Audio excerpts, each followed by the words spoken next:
মত যদি জানতে চান, ইয়াজিদ কাফের কাফের কাফের। কেউ বলবেন আবু হানিফা কাফের বলেননি, ঠিক আছে বলেন, কিন্তু বলতে তো নিষেধ করেননি, ভালো করে বুঝবেন। আচ্ছা, যারা এক শ্রেণীর আলেমরা যারা বলছেন ইয়াজিদকে লানাতুল্লাহ বলা যাবে না, তাদেরও দলিল আছে। তারপরও ইয়াজিদের পক্ষে কথা বলছেন লানাতুল্লাহ বলা যাবে না, কাফেরও বলা যাবে না। এবার আপনারা বলুন, এত বড় যার সম্পর্কে নবী তার নাম উচ্চারণ করে বলে দিলেন, সেই ইয়াজিদকে কাফের বলা যাবে কি যাবে না, আপনারাই সিদ্ধান্ত নেবেন। নবীজির পাক জবানের পাক কথা, আউয়ালু জাইশিন রেকর্ডিং করুন। আমি কিন্তু একটা কিন্তু ভয় করে বলিনি, যদি আমার মধ্যে না থাকতো আমি বলতাম না রেকর্ডিং করুন। আমার তো গোটা দুনিয়া দেখে আমাকে, কিন্তু ওদের জ্বালায় আমি ছেড়ে দিয়েছি। কথা বুঝতে পেরেছেন তো ভাইরা আমার, বাবাজিরা, জোর গলায় বলছি রেকর্ডিং করুন, পড়াশোনা করি, কথা বলি, জোর গলায় বলি ইনশাআল্লাহ। আউয়ালু নবীজির হাদিস, পাক জবানের পাক কথা বলছি। আউয়ালু জাইশিন মিন উম্মতি ইয়াকজুনা মদিনাতা কায়সারা মাগফুরুল লাহুম। জোরে বলুন সুবহানাল্লাহ, আরো জোরে বলুন সুবহান। নবীজির হাদিস, নবীজি বলছেন কায়সারের রুমে একটা রুমে যুদ্ধ হবে, কায়সারের রুমে যুদ্ধ হবে। ওই যুদ্ধে যারা শামিল হবে, যারাই থাকবে, মাগফুরুল লাহুম, নবীজি ঘোষণা দিয়ে গেলেন তাদেরকে আল্লাহ মাফ করে দেবেন। জোরে জোরে আমার হাফিজ ইবনে কাসির তিনি এবং বাইহাকি বলেছেন, এই হাদিসটাকে লক্ষ্য করে তিনি কি বললেন, ওই ব্যক্তির নাম হবে, নবী বলেছেন ওই ব্যক্তির নাম হবে ইয়াজিদ বিন মুআবিয়া। মুআবিয়ার ছেলে ইয়াজিদ, সে একদিন আমার হোসেনকে শহীদ করবে বাবাজি, করাবে পেছন থেকে, সরাসরি না করলে ইয়াজিদ করাবে। নবী বলে গেলেন ইয়াজিদ বাবাজি কি করেছে, মদিনাকে কি করেছে, 3 দিন মদিনাকে হালাল করে দিয়েছে, জেনা ব্যভিচার মদ সব হালাল করে দিয়েছে বাবাজি। মসজিদুল নববীতে ঘোড়া বেঁধেছিল, মসজিদুল নববীতে 3 দিন নামাজ বন্ধ করে দিয়েছিল। আল্লাহর কসম, সাঈদ ইবনুল মুসাইয়িব রাদিয়াল্লাহু তাআলা আনহু তিনি বলেন, নবীজির কবরে আতহার থেকে ভেতর থেকে আযানের আওয়াজ শুনতে পেলাম। আরো জোরে সাঈদ ইবনুল মুসাইয়িব রাদিয়াল্লাহু তাআলা আনহু তিনি বলেন, আমি আর আযান দিলাম না, ওই আযানের কিছুক্ষণ পর আকামাতের আওয়াজও পেলাম। ওই আযান, ওই আকামাতে আমি মসজিদুন নববীতে 15 ওয়াক্তের নামাজ আদায় করেছি। জোরে বলুন, আর একটু জোরে বলা যাবে না? কেউ যদি একটা মওলানা প্রমাণ করিয়ে দেয় আমাদের নবী মিরাজে গেছেন, আমি আলী আসগার বসে 1000 টাকা পুরস্কার দেব, খেতে দেব, মিষ্টি খেতে দেব, 1000 টাকার মিষ্টির সামনে, আপনাদের সামনে টাকাটা দেব মিষ্টি কেনার জন্য। একটা মওলানা আমাকে আজকে প্রমাণ করিয়ে যাবেন, যাওয়ার সময় 1000 টাকা মিষ্টি খেতে দেব। এক শ্রেণীর ওলামারা ইয়াজিদকে কি বলেছেন, কাফের। কোন দিয়ে ফতোয়া দিয়েছেন? কাফের কেন? ভালো করে বুঝবেন, কাফের কেন ভালো করে বুঝবেন, এটা মনে রাখবেন। অনেকেই আমাদের মধ্যে কেউ কাফের বলতে চায় না ইয়াজিদকে কাফের বলতে চায় না। আমার মাথায় ঢোকে না যে ইমাম হাসান হোসেনকে কষ্ট দিল রাসূলুল্লাহর কলিজার টুকরাকে, হাসান হোসেনকে কষ্ট দিয়ে রাসূলকে কষ্ট দিল, তার ঈমান কেমন করে থাকতে পারে? প্রশ্ন। হায় হায়, কি বলবো বাবা, সেই হাসান হোসেনকে বড় ভালোবাসতেন নবী, আমার হাসান হোসেনকে বড় ভালোবাসতেন। ওই হাসান হোসেন সম্পর্কে নবীজির হাদিস বলবো ভাইরা আমার, বাবাজিরা ও সোনার যুবকেরা, বাবাজিরা, ওই হাসান হোসেন সম্পর্কে বাবাজি হাদিসটা শোনাই। ইয়াজিদ ও জড়িত ছিল কিনা, ইমাম হোসেনকে শহীদের পেছনে ইয়াজিদের হাত ছিল কিনা, আমার নবীজি কি বলছেন ওটা আমরা একটু শুনবো। নবী যেটা বলবেন ওটাই মানবো। রাজি আছেন? একটু জোরে বলুন রাজি আছেন? হাদিস নোট করুন, মোবাইলে রেকর্ডিং করুন, দয়া করে আলেম ওলামাদেরকে জানিয়ে দেবেন, পৌঁছে দেবেন আমার বার্তা। ভাইরা আমার বাবা জিরা, ইমাম বুখারী শরীফের হাদিস, বুখারী শরীফ কোথাকারের হাদিস? বুখারী, জোরে বলুন কোথাকারের হাদিস? বুখারী কিতাবুল মানাকিব খুলুন বাবাজি, বুখারী শরীফ আবু হুরায়রা রাদিয়াল্লাহু তাআলা আনহু, বিস্তারিত আমার আছে, আমি একটু সংক্ষিপ্ত একটু আকার করে একটু ইঙ্গিত দিয়ে চলে যাচ্ছি। ভাইরা আমার বাবাজিরা, আবু হুরায়রা রাদিয়াল্লাহু তাআলা আনহু নবীর সাহাবী, জালিলুল কদর সাহাবী আবু হুরায়রা, তিনি বলছেন আল্লাহ যেন আমাকে 60 হিজরি যেন দেখতে না হয়, আল্লাহ গো তার আগে তুমি আমাকে তুলে নাও। বাজার ঘাটে এলান করতেন আবু হুরায়রা, এলান করতেন 60 হিজরি যেন আমাকে দেখতে না হয়, 60 হিজরি যেন দেখতে না হয়। কেন বললেন তার আগে আমাকে তুলে নাও, তার আগে আমাকে তুলে নেবে আল্লাহ, 60 হিজরি যেন দেখতে না হয়। তার কারণ আবু হুরায়রা বলেন, আমি দয়ার নবী রাহমাতুল লিল আলামিনের পাক জবানের পাক কথা শুনেছি নবীকে বলতে, নবী বলেছেন, আল্লাহর নবী বলেন 60 হিজরিতে আমার কুড়িজান টুকরা ইমাম হুসেনকে শহীদ করা হবে। ভাইরা আমার বাবাজিরা, এই যে শহীদ করা হবে, এই শহীদের পেছনে কার হাত আছে? আমি একটু দলিলগুলো, কিতাবগুলো, দলিলগুলো দান করাই আগে দলিলগুলো সামনে রেখে কথা বলবো। নোট করুন দলিলগুলো, কোটেশনগুলো নোট করুন। ভাইরা আমার বাবাজিরা, হযরত আবু ইয়ালা মুসনাদের মধ্যে হাদিসটি রিওয়ায়াত করেছেন, মুসনাদের মধ্যে আবু ইয়ালা, হযরত বাজ্জার, ইমাম বাজ্জার মুসনাদের মধ্যে বাবাজি আবু ইয়ালা হাদিসটি রিওয়ায়াত করেছেন। হাদিস নাম্বারটাও বলে দিই, হাদিস নাম্বার হলো 871। ভাইয়ের আমার, ইমাম বাজ্জার মুসনাদের মধ্যে হাদিসটি রিওয়ায়াত করেছেন, হাদিস নাম্বার হলো 1284। ইমাম বাইহাকি দালাইলুন নবুওয়াতের মধ্যে হাদিসটি রিওয়ায়াত করেছেন, ইমাম ইবনে হাম্মাদ আল ফিতানের মধ্যে হাদিসটি রিওয়ায়াত করেছেন, হাদিস নাম্বার 817। ইমাম দাইলামি আল ফিরদৌসের মধ্যে হাদিসটি রিওয়ায়াত করেছেন। খালি দলিল শুনুন, কিতাবের হাওয়ালা দিচ্ছি হাদিস শরীফের। ভাইয়ের আমার, ইমাম আল হারিস তার মুসনাদের মধ্যে হাদিসটি রিওয়ায়াত করেছেন, ইমাম ইবনে কাসির আল বাদায়া ওয়ান নিহায়ের মধ্যে হাদিসটি রিওয়ায়াত করেছেন। ভাইয়ের আমার, ইমাম ইবনে হাজার আসকালানি আল মাতালিবুল আলিয়ার মধ্যে হাদিসটি রিওয়ায়াত করেছেন, হাদিস নাম্বার 4466। ইমাম হাইসাবি মাজমাউজ জাওয়াইদের মধ্যে হাদিসটি রিওয়ায়াত করেছেন, আর হাদিসের রাবি বর্ণনাকারী হলেন আবু উবাইদা রাদিয়াল্লাহু তাআলা আনহু। ক্বালা রাসূলুল্লাহ সাল্লাল্লাহু আলাইহি ওয়াসাল্লাম, লা ইয়াযালু আমরু উম্মতি কাইমান বিল কিসত। ভাইরা আমার বাবাজিরা, দয়ান নবী রাহমাতুল লিল আলামিন হুজুরের ইরশাদ করেন, আমার উম্মতের মধ্যে একজন আসবে, সে আমার উম্মতকে ভালোভাবে, আমার উম্মতের নিজাম চলতে থাকবে। একজন আসবে, সে আমার নিজাম, উম্মতের নিজামকে অদল বদল করে দেবে। বাবাজি কি করবে? বাবাজি হালাক করে দেবে, নিস্তেনাবুদ করে দেবে। একজন আসবে আমার উম্মতের মধ্যে, নবী বলছেন পাক জবানের পাক কথা, সে বানু উমাইয়ার মধ্যে হবে একজন। তার নাম কি হবে? নামটাও নবী বলে গেলেন, নামটাও ওলামা তাবকা ভালো করে শুনবেন, তার নামটাও নবী বললেন, ইউকালু লাহু ইয়াজিদ, তার নাম হবে ইয়াজিদ। নবী তার নামটা বললেন, তার নাম হবে ইয়াজিদ। সে আমার উম্মাদকে হালাক করে দেবে, বরবাদ করে দেবে, ইমাম হোসেনকে শহীদ করবে। তার নাম হবে ইয়াজিদ।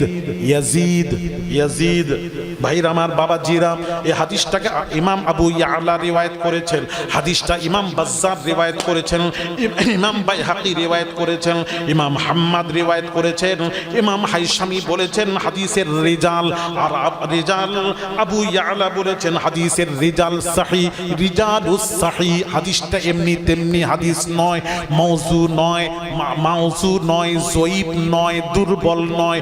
হাদিসের রিজাল হলো সহি। বর্ণনাকারী সহি ভাইরা আমার বাবাজিরা, ইমাম আসকালানি পৃথিবীর সবচেয়ে বড় মুহাদ্দিস ইমাম আসকালানি তিনি বলছেন এই হাদিসের রিজাল সিকাত মানে মজবুত হাদিসের রিজাল। ভাইরা আমার হাফিজ ইবনে কাসির তিনি এবং বাইহাকি বলেছেন এই হাদিসটাকে লক্ষ্য করে তিনি কি বললেন, বললেন ওই ব্যক্তির নাম হবে, নবী বলেছেন ওই ব্যক্তির নাম হবে ইয়াজিদ বিন মুআবিয়া, মুআবিয়ার ছেলে ইয়াজিদ, সে একদিন আমার হোসেনকে শহীদ করবে করবে বাবাজি, করাবে করাবে পেছন থেকে সরাসরি না করলে ইয়াজিদ করাবে। নবী বলে গেলেন বলে গেলেন বলে গেলেন। তাহলে আমি আলী আসগার ওলাদের রাসূল জানতে চাই, নবী যে হাসান হোসেনকে করে দিয়ে বললেন তাকে যে কষ্ট দিল সে রাসূলকে কষ্ট দিল, সেই ইমাম হোসেনকে শহীদ করলো ইয়াজিদ। ইয়াজিদ শহীদ করার পেছনে ইয়াজিদের হাত, ইয়াজিদ করিয়েছে মাথা কেটে, সীমার মাথা কেটে বাবাজি যখন নিয়ে যাওয়া হলো ইয়াজিদের কাছে একজন ওই নবীর ওই ইমাম হোসেনের বাবাজি মুখে ছুরি মারছে, এইভাবে মারছে বাবাজি, ইয়াজিদ দাঁড়িয়ে আছে সমর্থন করছে। ভাইরা আমার সেই ইয়াজিদকে এরা বলবে, মলবিরা বলে লানাতুল্লাহ বলা যাবে না, আল্লাহ লানত তার উপর বলা যাবে না, আস্তাগফিরুল্লাহ আল আযীম। আমি আলী আসগার জানাতে চাই হাদিস শরীফ বলে এসেছি, মনে আছে কিনা? নবী বলেছেন মদিনাকে ভালোবাসি, মদিনার গাছের পাতা কেটো না, লা ইয়াকতাউ শাজারুহা, মদিনার গাছের পাতা কাটবে না, যদি কাটো লানাতুল্লাহ তার উপর আল্লাহ লানত। আর নবী তার থেকে কোটি কোটি গুণে ইমাম হাসান হোসেনকে ভালোবাসেন, তাহলে ইমাম হোসেনের মাথা কাটলো তার উপর কি আল্লাহ লানত বলা যাবে না? কথাও বলেন, বুঝতে পারছেন না আপনারা? কি গো বলবেন তো? হাজার বার লানাতুল্লাহ। ইয়াজিদ বাবাজি কি করেছে মদিনাকে, বাবাজি মদিনাকে কি করেছে, 3 দিন মদিনাকে হালাল করে দিয়েছে, জেনা ব্যভিচার মদ সব হালাল করে দিয়েছে বাবাজি। মসজিদুর নববীতে ঘোড়া বেঁধেছিল, মসজিদুর নববীতে 3 দিন নামাজ বন্ধ করে দিয়েছিল। ভাইরা আমার বাবাজিরা, ও সোনার যুবকেরা বাবাজিরা রে, 3 দিন মসজিদুর নববীতে নামাজ বন্ধ ছিল বাবাজি, আযান দেওয়ার মতন কেউ নেই বাবাজি। এমন সময় বাবাজি সাঈদ বাবাজি শুনুন, ভালো করে শুনুন, নামাজ বন্ধ হয়ে গেল। সাঈদ ইবনুল মুসাইয়িব রাদিয়াল্লাহু তাআলা আনহু তিনি লুকিয়েছিলেন ওখানে, মেম্বারে লুকিয়েছিলেন তিনি আর বের হননি। সাঈদ ইবনুল মুসাইয়িব রাদিয়াল্লাহু তাআলা আনহু নবীর জালিলুল কদর সাহাবী, তিনি বলছেন আমি আস্তে করে আযানের সময় যখন হলো তখন এমন সময় আমার কানে আযানের আওয়াজ ভেসে এলো, কিন্তু মসজিদুন নববীতে কেউ নেই।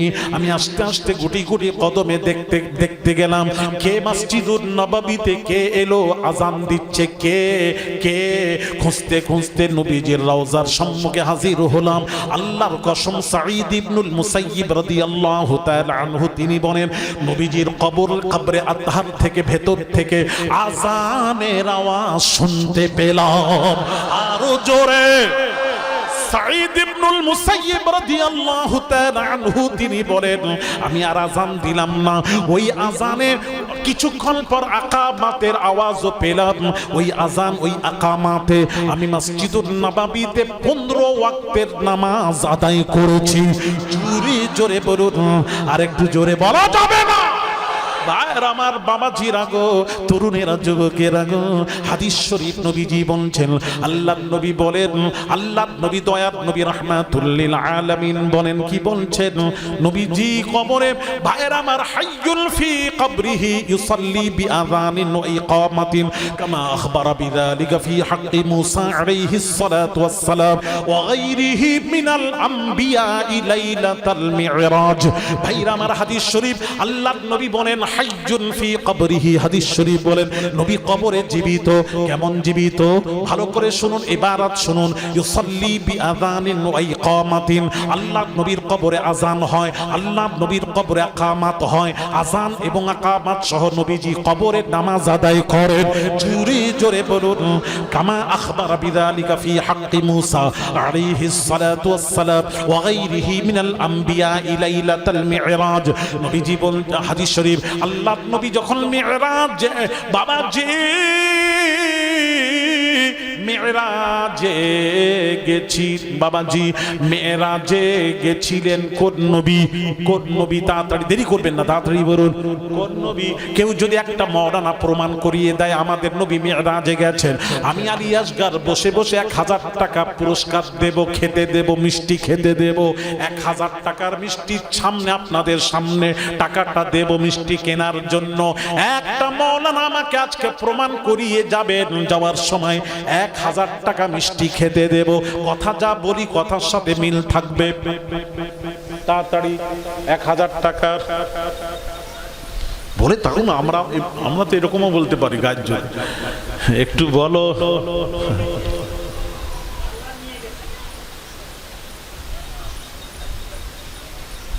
সব মওলানা ওয়াজ করেছে নবী মেরাজে গেছেন, সারা জীবন শুনলাম, আপনারা শুনেছেন, কিন্তু আমার কাছে শুনুন, আল্লাহর কসম নবী মেরাজে যাননি, মেরাজে যাননি, আল্লাহ নিয়ে গেছে। আমি আলী আসগার, আমাকে ছেলেরা কিন্তু দাওয়াত করে এনেছে, হুজুর আমাদের একটা দাওয়াত নিতে হবে। আমি বললাম ঠিক আছে, কবুল করলাম। ওরা দাওয়াত করেছে, এসেছি, ঠিক কিনা জোরে বলুন। নবী জাননি, নবীকে নিয়ে যাওয়া হয়েছে। কোরআন যাক, ওর ব্যাখ্যা করতে গেলে আবার সময় যাবে, আবার আপনারা বলেন হুজুর বলুন। যাক, আমি আর আগাচ্ছি না, আবার পরে দেখা হবে ইনশাল্লাহ। এই জিরান গাছায় বোধ আমার একটা প্রোগ্রাম আছে ইনশাল্লাহ। হ্যাঁ, আমার নাসির ড্রেস চেঞ্জ করছে, এত কিছু বুঝতে পারছি না। ওকে কখনো সাদা দেখি, আবার দেখছি এটাই, কখন কি বলো আবার তোমরা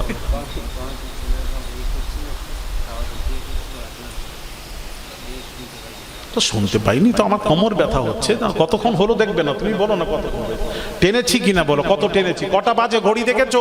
এখন বলো কটা বাজে? হ্যাঁ, 11:30। আধ ঘন্টা টেনে দিলাম বেশি মানে।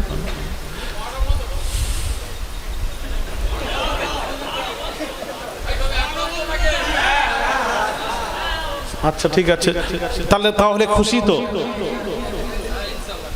আচ্ছা, একটু মোহাব্বতের ধ্বনি, তাকবীর ধ্বনি দিন, নারে তাকবীর, আরো জোরে নারে তাকবীর। হিজবুল্লাহ সিলসিলায়ে হক ফুরফুরা শরীফ, সিলসিলায়ে হক ফুরফুরা শরীফ, মেদিনীপুর শরীফ, পিয়ারডাঙ্গা শরীফ, হিজলি শরীফ, মক্কা শরীফ, মদিনা শরীফ, নারে তাকবীর, বাগদাদ শরীফ, আজমির শরীফ, দরুদ শরীফ, আল্লাহুম্মা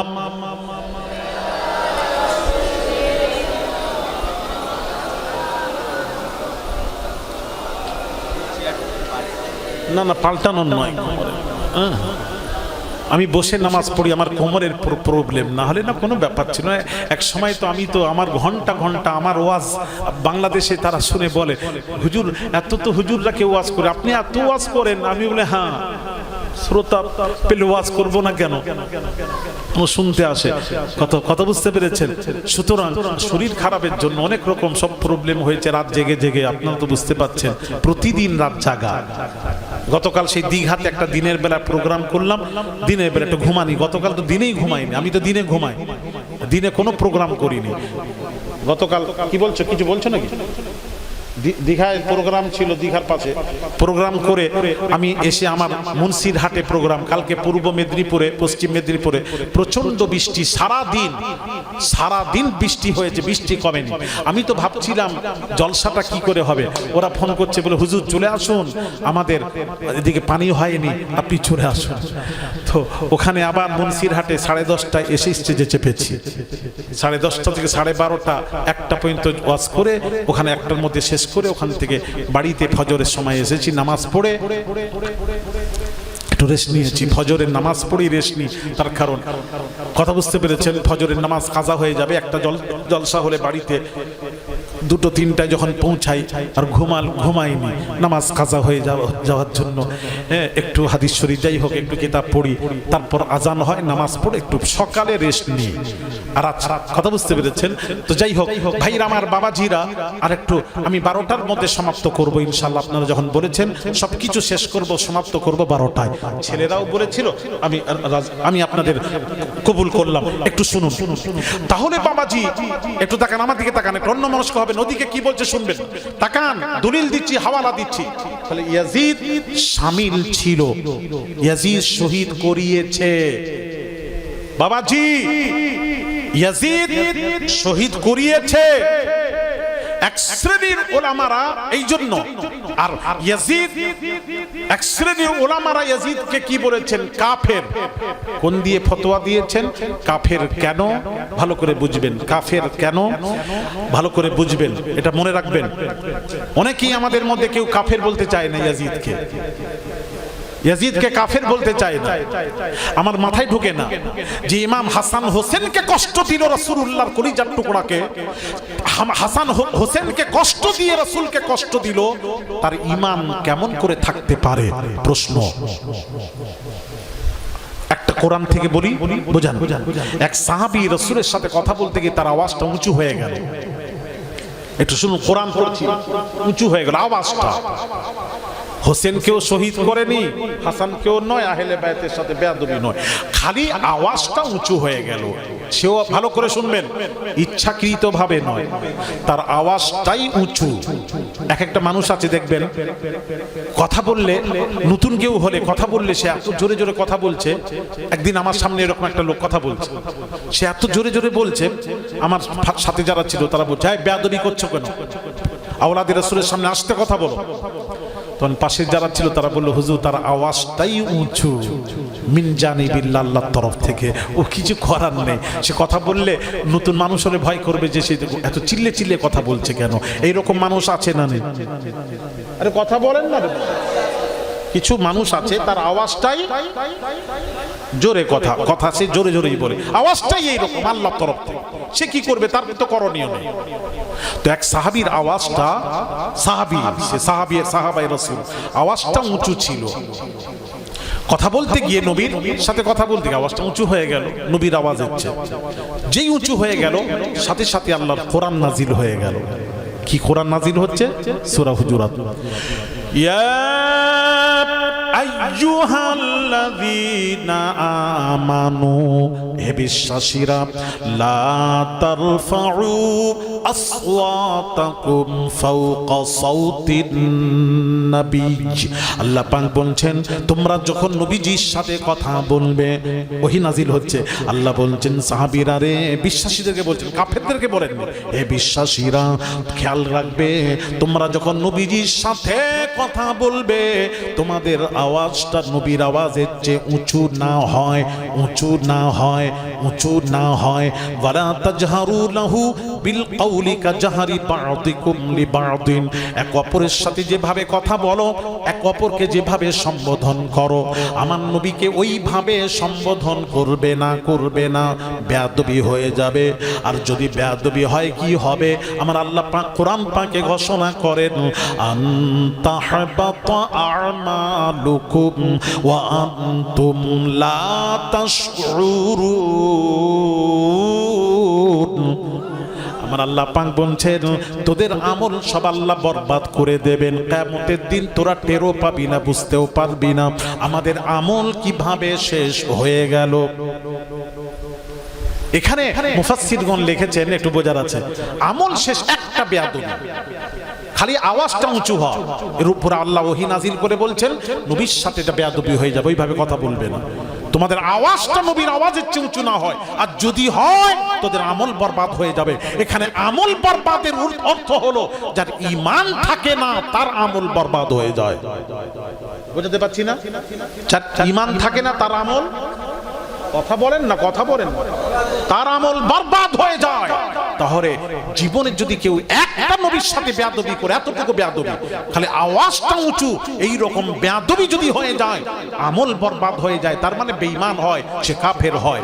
কাফের হলে আমল বরবাদ হয়ে যায়। তাহলে যদি আওয়াজ উঁচু হওয়া যদি ঈমান যদি না থাকে, আহলে বায়তকে তুমি শহীদ করলে তোমার সামনে মারা হচ্ছে, দেখছো, তুমি বলছো বদলা, হ্যাঁ বদলার, আমার বদলা আমি নিয়ে নিয়েছি, আমি বদলা আমার নেওয়া হয়ে গেছে, আমি এখন সন্তুষ্ট খুশি, মজা নিচ্ছে। আর তারপরও ইয়াজিদের পক্ষে কথা বলছেন, লানাতুল্লাহ বলা যাবে না, কাফেরও বলা যাবে না। এবার আপনারা বলুন, এত বড় যার সম্পর্কে নবী তার নাম উচ্চারণ করে বলে দিলেন, সেই ইয়াজিদকে কাফের বলা যাবে কি যাবে না, আপনারাই সিদ্ধান্ত নেবেন। কথা বলেন না কেন? যাবে তো? কথা বলেন না কেন? কোরআন অনুযায়ী সে তো এত বড় বেয়াদবি করেছে আহলে বায়তের সাথে, সে তো কাফের, আহলে বায়তের সাথে বেয়াদবি করে কাফের হয়েছে। এক। দু নম্বর আসুন, আমাকে কোন দিক দিয়ে হারাবে? দু নম্বর আসুন, সে মদকে হালাল করে দিয়েছে। মদকে হালাল করেছে। হাদিস শরীফ কি আছে জানেন? নবীজি ১৫০০ বছর পূর্বে যেটা হারাম করে গেছেন, কিয়ামত পর্যন্ত হারাম হারামই থাকবে। ওই হারামকে পৃথিবীর কোন পীর, ওলি, গওস, কুতুব, আবদাল হারামকে হালাল করতে পারে না, কারণ ওটা নবী শরীয়ত, নবী পারবেন। এই জন্য নবী উম্মতের কোন ব্যাপার একবার হ্যাঁ বলে দিয়েছেন, ওটা হালাল হয়ে গেছে। উম্মতের কোন ব্যাপার একবার না বলে দিয়েছেন, হারাম হয়ে গেছে। তাহলে হারাম একমাত্র নবী ছাড়া কেউ করতে। আর কথা বলেন না কেন? আওয়াজটা তো আস্তে হয়ে গেল কেন? আমার আওয়াজ তো, সাউন্ড তো আস্তে হয়নি, আমার ঠিকভাবেই চলছে এইভাবে, কিন্তু বুড়ো হয়ে গেছে। কিন্তু আওয়াজ আওয়াজ বুড়ো হয়েছে।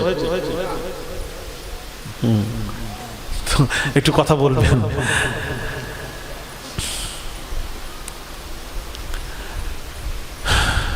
আচ্ছা, নবীজি যেটা হালাল করে গেছেন ১৫০০ বছর পূর্বে, হালালকে কেউ হারাম বানাতে, একটু জোরে বলুন, আর হারামকে হালাল বানাতে, আর ইয়াজিদ মদ, জেনা, ব্যভিচার সব হালাল করে দিয়েছে। তাহলে যদি মদকে নবী হারাম করে গেছেন, আর সেই হারামকে যদি কেউ হালাল মনে করে, তার ঈমান থাকবে না। তাহলে ইয়াজিদের ঈমান, হ্যাঁ, আমার মত যদি জানতে চান, ইয়াজিদ কাফের, কাফের, কাফের। কেউ বলবেন আবু হানিফা কাফের বলেনি, ঠিক আছে বলেন, কিন্তু বলতে তো নিষেধ করেননি, ভালো করে বুঝবেন। আচ্ছা, যারা এক শ্রেণীর আলেমরা যারা বলছেন ইয়াজিদকে লানাতুল্লাহ বলা যাবে না, তাদেরও দলিল আছে, মানে আল্লাহ লানত তার উপর বর্ষিত হোক, এটা বলা যাবে না। যারা বলছেন বলা যাবে না লানাতুল্লাহ, তাদের একটা দলিল তারা পেশ করেছে। ওই দলিলটা একটু বোঝাবো, ওইটা বুঝলে আরো ওয়াজ পরিষ্কার হয়ে যাবে, আপনাদের জন্য খুব সুবিধা হবে। এতদিন বোধহয় কেউ আপনাদেরকে শোনায় না, কেউ শোনায় না, শোনালে কিন্তু শুধরে যেতেন। তাহলে যখন চা দোকানে কথা হতো, নিশ্চয়ই আপনি বলে বের হয়ে আসতেন, কিন্তু কেউ বলে না। কিন্তু আজকে যদি শুনতে চান, তাহলে একটু বলবো। সবাই বলেনি, দেখো না না, আমাকে সবাই হাত তুলে বলতে হবে, অত কথা না। হাত তুলতে কি হয়েছে? হাত তোলেন, নারায়ে তাকবীর।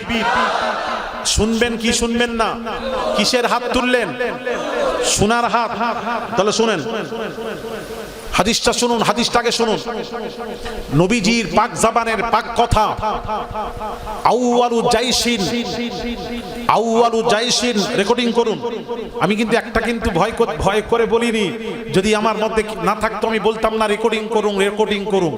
আমার তো গোটা দুনিয়া দেখে আমাকে, কিন্তু ওদের জ্বালায় আমি ছেড়ে দিয়েছি। কথা বুঝতে পেরেছেন তো ভাইরা আমার, বাবাজিরা, জোর গলায় বলছি রেকর্ডিং করুন, পড়াশোনা করি, কথা বলি, জোর গলায় বলি ইনশাআল্লাহ। আউয়ালু নবীজির হাদিস, পাক জবানের পাক কথা বলছি। আউয়ালু জাইশিন মিন উম্মতি ইয়াকজুনা মদিনাতা কায়সারা মাগফুরুল লাহুম। জোরে বলুন সুবহানাল্লাহ, আরো জোরে বলুন সুবহান। নবীজির হাদিস, নবীজি বলছেন কায়সারের রুমে একটা রুমে যুদ্ধ হবে, কায়সারের রুমে যুদ্ধ হবে, ওই যুদ্ধে যারা শামিল হবে, যারাই থাকবে মাগফুরুল লাহুম, নবীজি ঘোষণা দিয়ে গেলেন তাদেরকে আল্লাহ মাফ করে দেবেন, জোরে জোরে তাদেরকে সব মাফ করে দেবেন, তার শুরু থেকে তার সব জীবনের সব গুনাহ মাফ করে দেবেন। সুতরাং ইয়াজিদ ওই যুদ্ধে শামিল ছিল, সুতরাং ইয়াজিদকে মাফ করে দেওয়া হয়েছে, সুতরাং ইয়াজিদকে লানাতুল্লাহ বলা যাবে না। এই দলিল তারা সামনে দাঁড় করায়, এই দলিল আহলুস সুন্নাহ ওয়াল জামাতের কাছে, আমাদের কাছে, আলী আসগারের কাছে, আমাদের কাছে আহলুস সুন্নাহ ওয়াল জামাতের কাছে 2 মিনিটও টিকবে না। ক মিনিট? আর একটু জোরে। হ্যাঁ, যাক, এখান পর্যন্তই শুনলেন। কিটা বলবার বলবো, কিটা বলবো বলুন।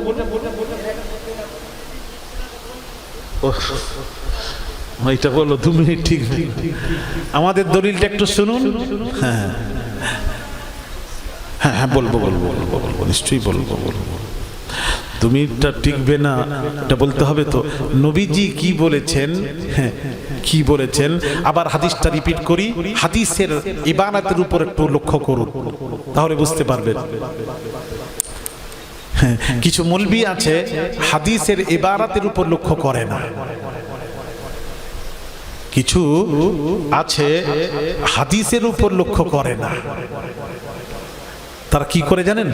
যেমন এক শ্রেণীর ওলামারা, ঠিক এক শ্রেণীর মানুষ যারা দেখবেন ওই রমজান মাস এলে তারা দেখবেন তারাবির নামাজ 8 রাকাত পড়ে।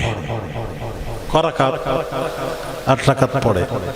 আর মক্কা শরীফে হারামাইন শরীফাইন, মানে আমার উনি গেছেন বোধহয় বাবাজি, মক্কা শরীফে যারা পড়েছেন তারাবির নামাজ, হারাম শরীফে 2 হারামে, হারামাইন শরীফাইনে, ওখানে 20 রাকাত তারাবি হয় হুদুদে হারামে।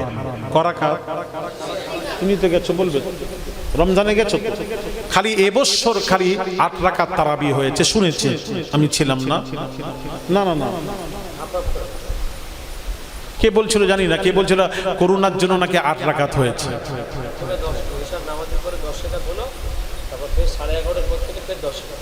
জানি কি আমাকে বললো তো এরকম, যাই হোক ঘুমিয়ে পড়েছিল। আচ্ছা যাই হোক, 20 রাকাত তারাবি হয় হারামাইন শরীফায়, কিন্তু মক্কা মদিনার আশেপাশে সমস্ত মসজিদে 8 রাকাত তারাবি হয়। কিছু আবার 8 রাকাতের পক্ষপাতী। এবার যারা 8 রাকাত তারাবি পড়েন তাদের দলিল কি জানেন? তারা দলিল পেশ করেছেন, দলিলটা বলি। ইমাম বুখারী একটি হাদিস এনেছেন। কোথায়? তারাবির অধ্যায় হাদিসটি এনেছেন। হাদিসটা কি? যারা বলেন 8 রাকাত তারাবি পড়ে তারা দলিল পেশ করে যে একজন প্রশ্নকারী নবীজিকে, আম্মা জান আয়েশাকে প্রশ্ন করলেন, আম্মা জান, রাসূল পাক সাল্লাল্লাহু আলাইহি ওয়াসাল্লাম রমজান মাসে রাত্রিতে নামাজ কেমন ছিল? রমজান মাসের নবী নামাজ কত রাকাত, কেমন নামাজ পড়তেন? ঠিক এই প্রশ্ন, কেমন নামাজ পড়তেন? কিয়ামুল লাইল রমজান মাসে কেমন ছিল নবীজির? ঠিক এই প্রশ্ন। প্রশ্নের উত্তর আম্মা জান দিচ্ছেন। কি দিলেন?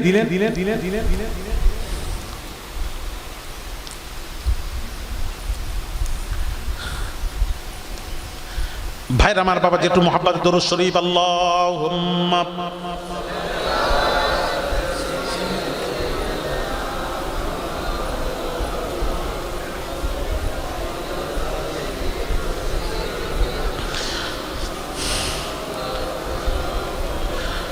तेरे जन्नत में ऐसी खुशबू नहीं, तेरे जन्नत में ऐसी खुशबू नहीं जो खुशबू नबी के पसीने में है। अल्लाहुम्मा सल्ली अला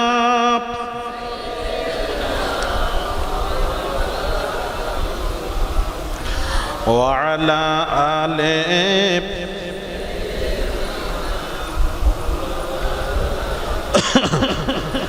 এই হাদিসটি বুখারী শরীফের হাদিস শোনাচ্ছি। আম্মা জান উত্তর দিচ্ছেন, আম্মা জানকে প্রশ্ন করা হলো, উত্তর দিচ্ছেন মা কানা রাসূলুল্লাহি সাল্লাল্লাহু আলাইহি ওয়াসাল্লাম ইয়াজিদু ফি রমাদানা ওয়ালা ফি গায়রিহি আলা 11 রাকাআতিন রাওয়াহুল বুখারী। আম্মা জান আয়েশা বললেন নবীজি রমজান মাসের 8 এবং 3 এন্ড করে মোট 11 রাকাত নামাজ আদায় করতেন। কত রাকাত? 11 রাকাত। এই হাদিসটাকে সামনে রেখে ওরা বলছে এই তো নবী 8 রাকাত তারাবি, 3 রাকাত বেতে, 8 3 11। তখন আমরা বলছি ভাই দাঁড়ান, আপনি তারাবি নিচ্ছেন কেন? প্রশ্নকারী তো তারাবির উল্লেখ করেননি। যখন প্রশ্ন করেছিলেন এইভাবে প্রশ্ন করেননি নবীজি রমজান মাসে তারাবির নামাজ করাকাত পড়তেন, এটা তো প্রশ্ন ছিল না। প্রশ্ন ছিল রমজান মাসের রাত্রিতে নবীর নামাজ কেমন ছিল। তাহলে আপনি তারাবি নিচ্ছেন কেন? আপনি যদি তারাবি নেন আমরা তাহাজ্জুদ নেব। কথা বুঝতে পারছেন না? আপনারা তারাবি নেন আমরা তাহাজ্জুদ নেব। তখন তারা বলছে তাহাজ্জুদের তো প্রশ্ন ছিল না। প্রশ্নকারী যখন প্রশ্ন করেছিল এইভাবে প্রশ্ন করেননি নবীজি রমজান মাসে তাহাজ্জুদের নামাজ কত রাকাত পড়তেন, তাহলে তো ফয়সালা হয়ে যাবে। তাহাজ্জুদের উল্লেখ ছিল না। কি উল্লেখ ছিল? প্রশ্নকারী প্রশ্নটা কি করেছে ওটা দেখতে হবে। রমজান মাসের রাত্রিতে নবীর নামাজ কেমন ছিল। তাহলে আপনি তারাবি নিচ্ছেন কেন? তারাবি নিলে আমরা তাহাজ্জুদ নেব। আর আপনারা যদি বলেন তাহাজ্জুদ নেওয়া যাবে না, তাহলে আমি বলবো তারাবি তাহাজ্জুদ দুটোর উল্লেখ নেই, তাহলে কোনোটা নেওয়া যাবে না। তাহলে এখন হাদিসের মাতানের উপর একটু লক্ষ্য করুন, ফয়সালা হয়ে যাবে 2 মিনিটে, বেশি লাগবে না, 2 মিনিটে। আম্মা জান আয়েশাকে যেই প্রশ্ন করা হলো, আম্মা জান বুঝতে পেরেছেন প্রশ্নকারী কি প্রশ্ন করতে চাচ্ছে। প্রশ্নকারী কি প্রশ্ন করতে চাচ্ছে আমি আগে বলছিলাম। এর আগে নবীজি যখন প্রশ্নকারী প্রশ্ন করতেন নবীর রাডারে ধরা পড়তো প্রশ্নকারী কি প্রশ্ন করতে চাচ্ছে, রাডারে ধরা পড়তো, সেইভাবে নবী উত্তর দিতেন।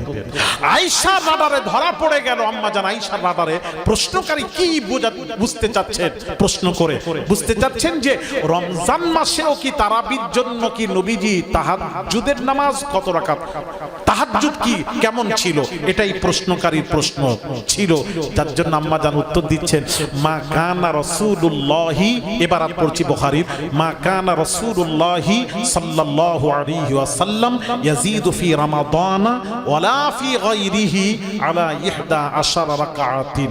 নবীজি রমজান, ভালো করে শুনবেন, খালি রমজান বলেননি, পুরো মাতানের উপর লক্ষ্য করুন, তাহলে ফয়সালা হয়ে যাবে। আম্মা জান আয়েশা বলছে রাসূল রমজান ওয়ালা ফি গায়রিহি, এবং রমজান ছাড়াও নবী 8 আর 3 মোট 11 রাকাত নামাজ আদায় করতেন। এতে স্পষ্ট হয়ে গেল। এবার আমি জানতে চাই আপনাদের কাছে তারাবির সাথে রমজান মাসের সাথে সম্পর্ক। তারাবি রমজান মাসেই হয়, অন্য মাসে তারাবি সকলেই বলেন না, একটু কথা বলেন, আপনাদেরকে বোঝাবো তো। আর উনি ঘুমাচ্ছে অন্য মাসে তারাবি হয়? পৃথিবীতে কোথাও হয়? তারাবি হয় রমজান মাসে। তাহলে তারাবির সাথে রমজানের সম্পর্ক। আর আম্মা জান কি উত্তর দিলেন? কি উত্তর দিলেন? আবার ইবারত পড়ছি, আলেম সমাজ ভালো করে শুনেন। মা কানা রাসূলুল্লাহি সাল্লাল্লাহু আলাইহি ওয়াসাল্লাম ইয়াজিদু ফি রমাদানা ওয়ালা ফি গায়রিহি, নবী রমজান এবং রমজান ছাড়াও আলা 11 রাকাতিন মোট 11 রাকাত নামাজ আদায় করতেন। রমজানেও 11, তাছাড়া অন্য মাসেও 11। আর এটা হলো তারাবি নয়, এটা হলো তাহাজ্জুদ। আর তাহাজ্জুদ তার সাথে 3 এন্ড করে 11, মোট 11 রাকাত নামাজ আদায় করতেন।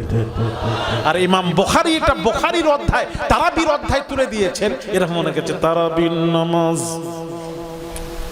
কিন্তু হাদিসের ইবারাতের উপর এটা লক্ষ্য করে না। আমি কি বোঝাতে পারলাম? হ্যাঁ, তদ্রুপ ব্যাস, এটা বুঝলে ওটা সুবিধা হবে। যারা বলছেন নবীজি ঘোষণা দিয়েছেন কায়সারের রুমে একটা যুদ্ধ হবে, যে রুমে কায়সারের রুমে যুদ্ধ হবে, ওই যুদ্ধ কায়সারের রুম আমি দেখে এসেছি, আল্লাহ আমাকে দেখিয়েছেন। ওই জায়গাটার নাম এখন নাম হয়েছে বাবাজি, পরে নাম হয়েছে ওর পরে কুস্তুনতুনিয়া। কি নাম? ওটা কোথায়?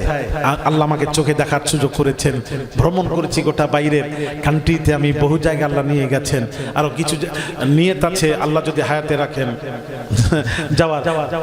বাবাজি সেটা হলো কোথায়? তুরস্কে। কোথায় বললাম? তুরস্কে, তুর্কিতে। ভাইরা আমার বাবাজিরা, ওই কুস্তুনতুনিয়া যেটা সেখানে কায়সারের রুমে যুদ্ধ হবে, নবী বলছেন যুদ্ধ হবে। ওই যুদ্ধে যারা শামিল হবে মাগফুরুল লাহুম, আল্লাহ তাকে মাফ করে দেবেন। তার জীবনের গুনাহ, সমস্ত পিছনের গুনাহ আল্লাহ মাফ করে দিয়েছে, মাফ করে দেবেন। সুতরাং ইয়াজিদ ওই যুদ্ধে শামিল হয়েছিল, তো ইয়াজিদ মাফ,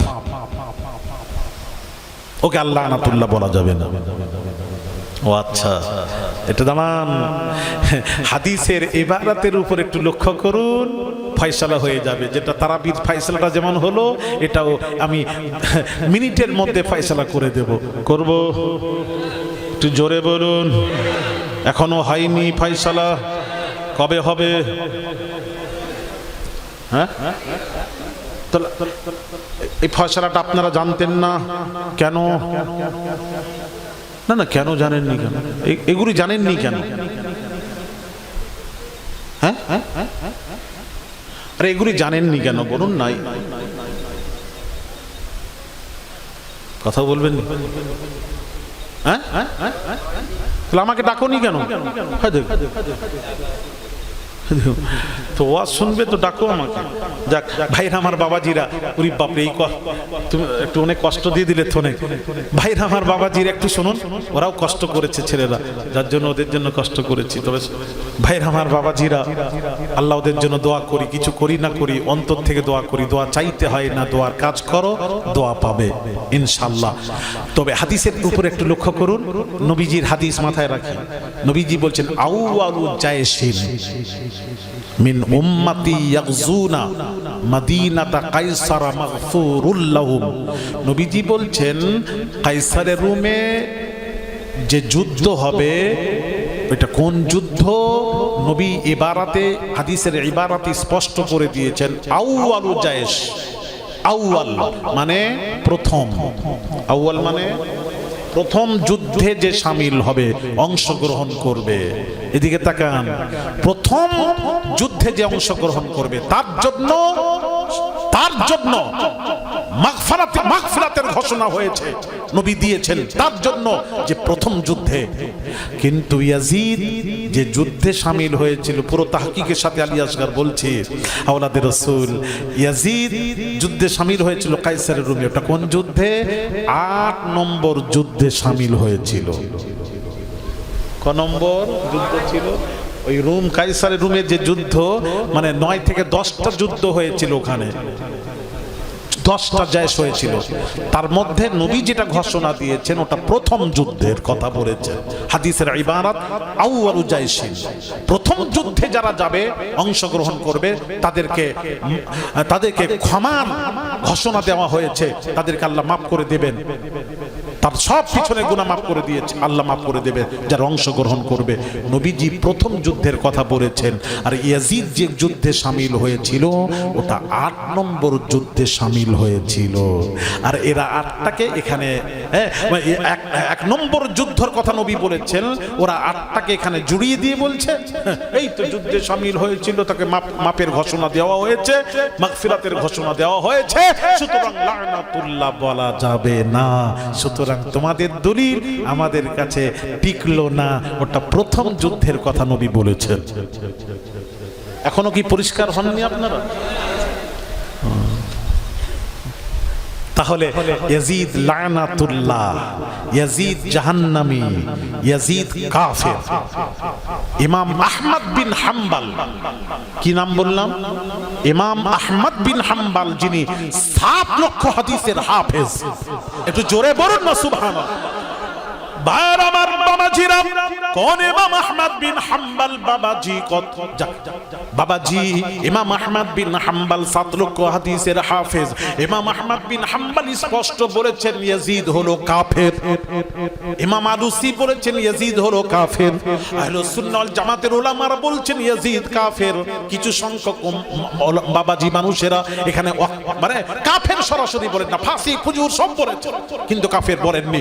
ভাইরা আমার বাবাজিরা, সুতরাং আমাদের নজদিক সমস্ত তাহকিক করে দেখলাম ইয়াজিদ কাফের, এতে কোনো সন্দেহ নেই। সুতরাং ভাইরা আমার বাবাজিরা, তাই বলবো ইয়াজিদের পক্ষে পক্ষ নেবেন না, ইমাম হোসেনের পক্ষে কথা বলুন, আহলে বায়াতের পক্ষে কথা বলুন। তাহলে কিয়ামতের দিন আহলে বায়াত হাসান হোসেন কিয়ামতের দিন সুপারিশ করবেন নানার কাছে, নানা আহলে বায়াতের হাসান হোসেনের সুপারিশ মঞ্জুর করো তো তোমাকেও আমাদেরকেও নবী কিয়ামতের দিন আমাদের সুপারিশ করে জান্নাতে পৌঁছে দেবেন।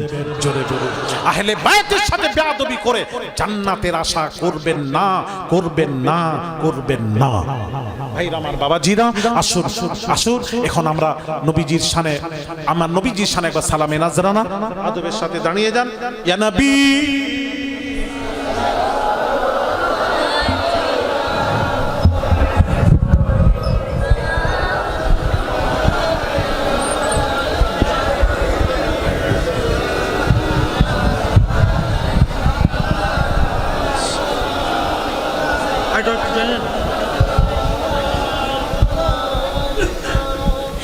या नबी नामो प्यारा, सब कुछ है तेरा सहारा।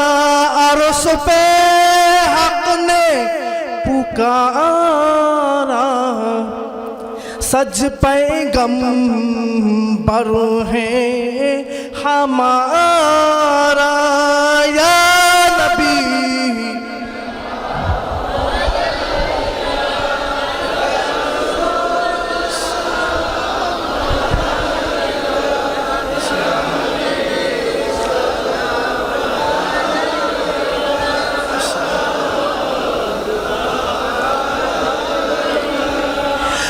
हसर में हमको बचाना, अपने दामन में हमको छुपाना। शरबते कौसर हमको पिलाना, बिकल है दिले दीवाना। या नबी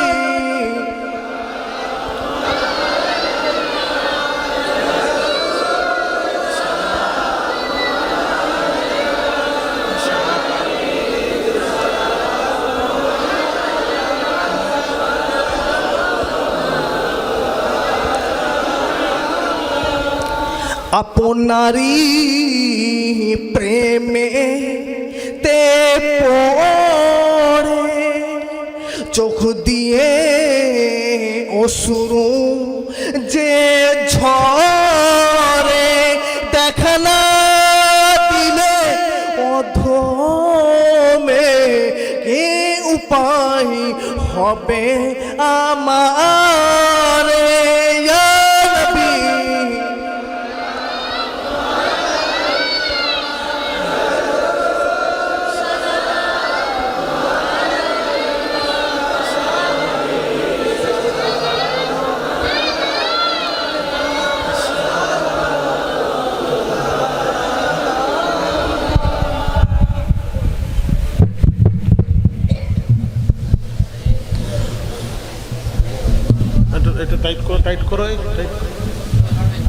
এটা আমার ভাইপো ভাতিজা, বড় ভাইয়ের একমাত্র পুত্র, একমাত্র সন্তান। লখনৌতে পড়াশোনা করেছে, জেনারেল পড়াশোনা করেছে, এখন আমার সাথে বেশিরভাগ থাকে।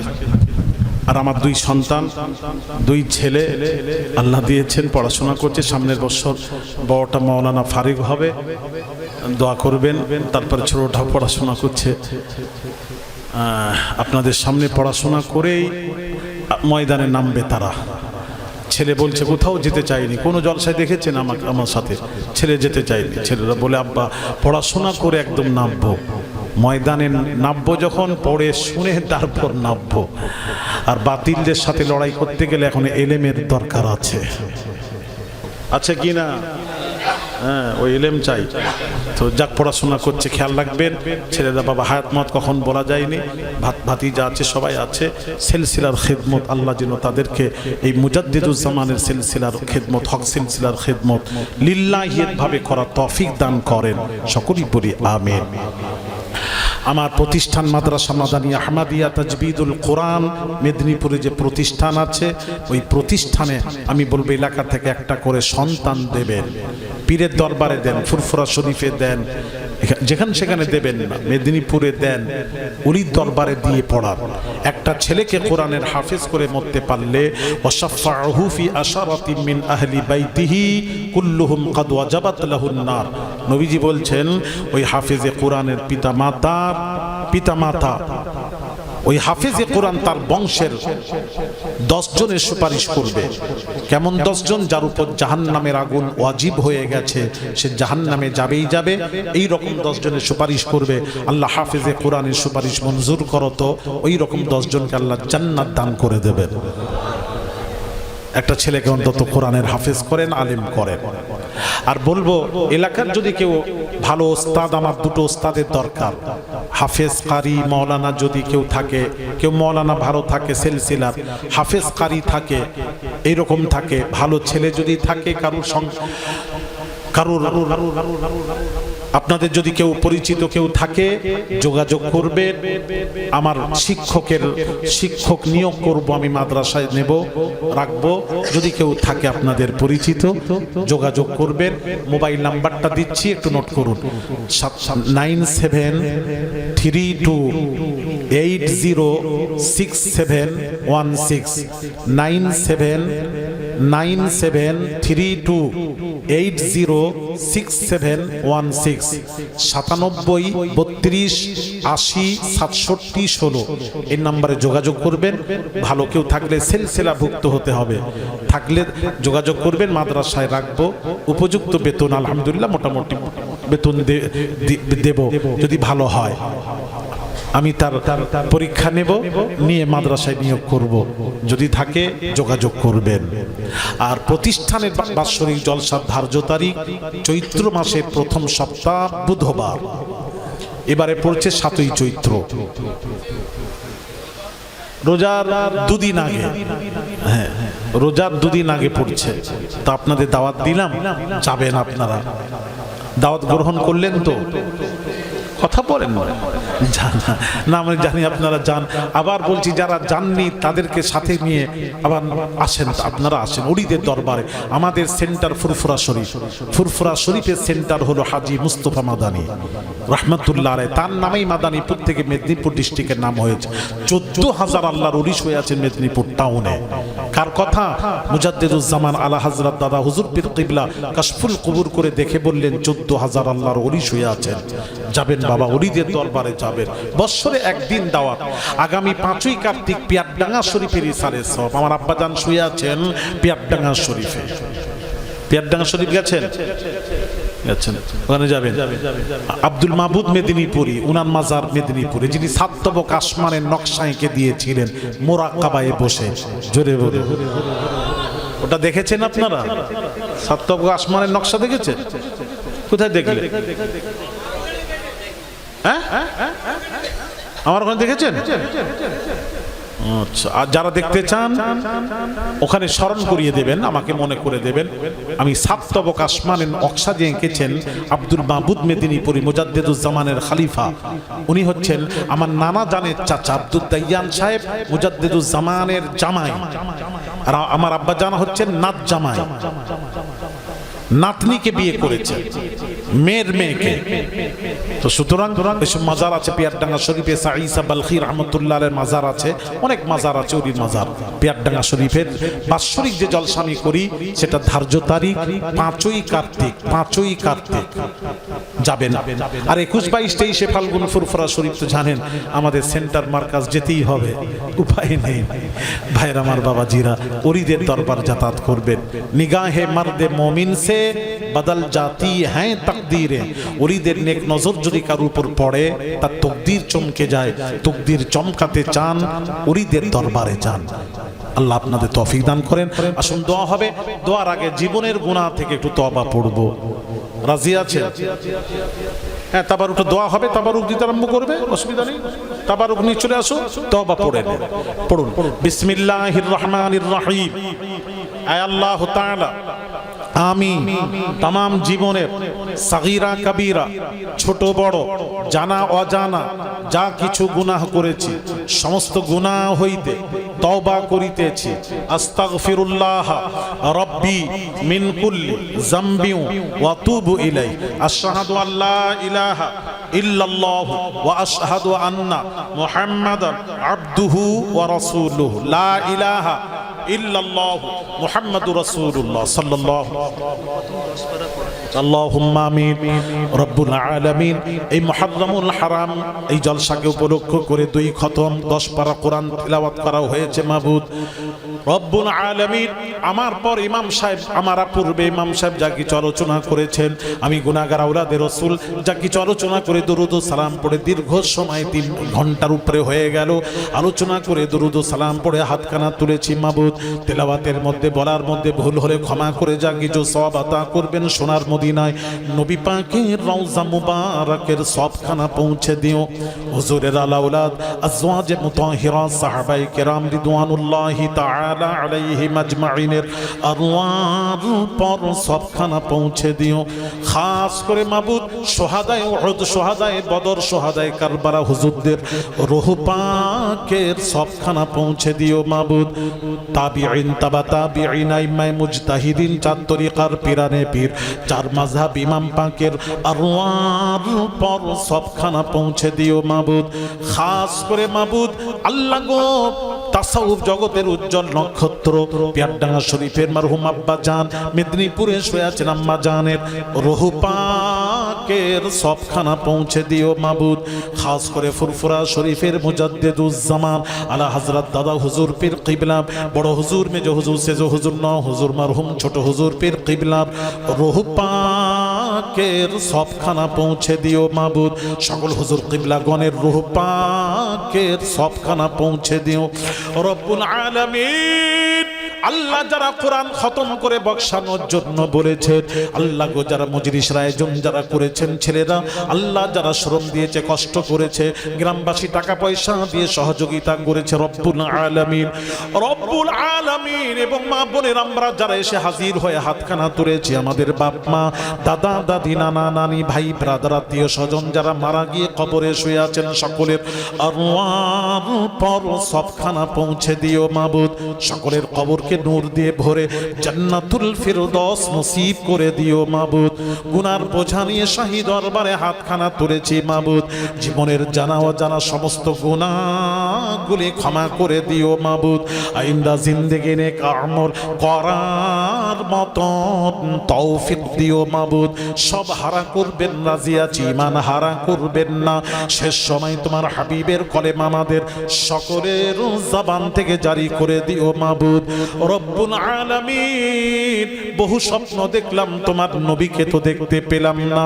স্বপ্নে স্বপ্নে তোমার হাবিবের চাঁদ মুখখানা আমাদের সকলকে নসিব করে দিও। মাবুদ রব্বুল আলামিন, কিয়ামতের কঠিন দিনে তোমার হাবিবের শাফাআত আমাদের সকলকে নসিব করে দিও। মাবুদ तमाम বিশ্বের মুমিন মুসলমানের জান মাল আবরু ইজ্জতের হেফাজত করবেন, তার সাথে সাথে আল্লাহ আমাদের সকলের ঈমানের হেফাজত করবেন। মাবুদ ইসলামের দুশমন যারা, আল্লাহ তাদের নেস্তেনাবুদ করে জাহান্নামের টিকিট করে বিদায় করে দিও। মাবুদ রব্বুল আলামিন, নূপুর শর্মা নবীর বিরুদ্ধে কথা বলেছে, আল্লাহ তার কোনো ফয়সালা আমরা দেখতে পাচ্ছি না।